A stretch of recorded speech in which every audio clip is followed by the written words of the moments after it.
Principio de Le Chatelier.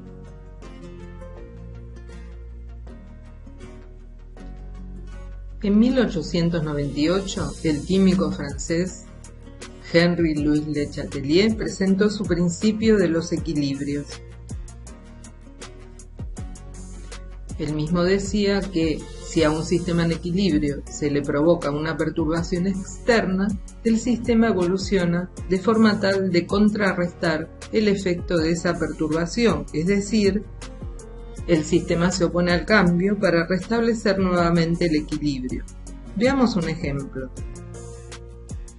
¿Qué sucede en la altura? Habrás oído que un cambio repentino de altitud produce trastornos fisiológicos, ¿verdad? Pero ¿cuál es la causa? La causa es la disminución de la presión atmosférica, por lo tanto, menor concentración de oxígeno. Esto lo tienen en cuenta los equipos de fútbol. Por ejemplo, en las eliminatorias sudamericanas para el Mundial de Qatar 2022, Argentina tuvo que enfrentarse a Bolivia en el estadio Hernando Siles, que está a 3.604 metros de altura sobre el nivel del mar. Y a mayor altura, menor presión atmosférica y menor concentración de oxígeno. Sin embargo, Argentina se impuso 2-1 ante Bolivia. Entonces, ¿cuál es la razón en que se producen esos trastornos fisiológicos? La reacción es la que vemos aquí. Entonces tenemos que la sustancia que transporta el oxígeno en la sangre es la oxihemoglobina y se produce y se forma al combinarse el oxígeno con la hemoglobina, proceso que puede representarse de forma simplificada en esta reacción, que es una reacción reversible. Cuando una persona se dirige a una zona de mayor altitud, la presión parcial del oxígeno en la atmósfera disminuye.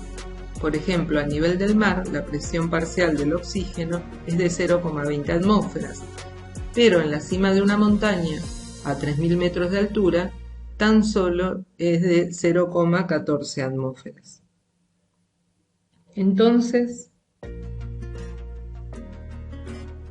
¿qué es lo que provoca?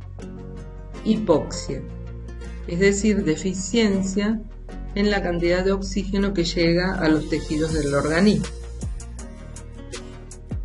¿Podemos explicarlo recurriendo al principio de Le Chatelier? Sí. Vamos a la ecuación. Veamos primero de qué dependía la presión en los gases. Esta es la ley de los gases, donde N es el número de moles, R es la constante de los gases, T es la temperatura, en este caso la consideramos constante, y el volumen también es constante. Por lo tanto, R por T sobre B es constante. Quiere decir que la presión solo dependerá del número de moles de los gases. Ante una disminución de la presión en la altura, la reacción se desplazará de modo de compensar esa perturbación y aumentar la presión. Por lo tanto, deben aumentar la cantidad de moles para ello. Así, y el sistema se está resistiendo a esa disminución de la presión. Entonces, la reacción se desplaza hacia los reactivos, es decir, la reacción inversa, ya que es donde hay más moles de gas. Tenemos un mol del lado de los reactivos, un mol de gas, y 0 mol del lado de los productos. Entonces, habrá disponible menos oxihemoglobina en el organismo. Y esto es lo que va a provocar los trastornos fisiológicos.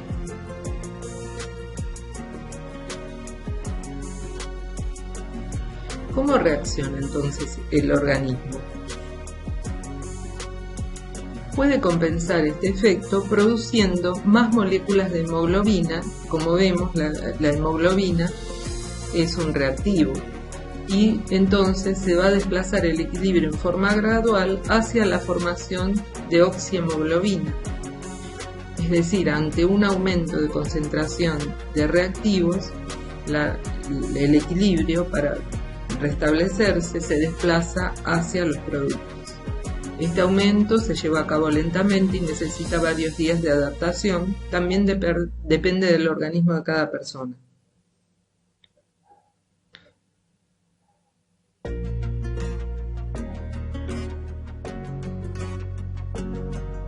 Muchas gracias. Nos vemos en otro ejemplo de Le Chatelier.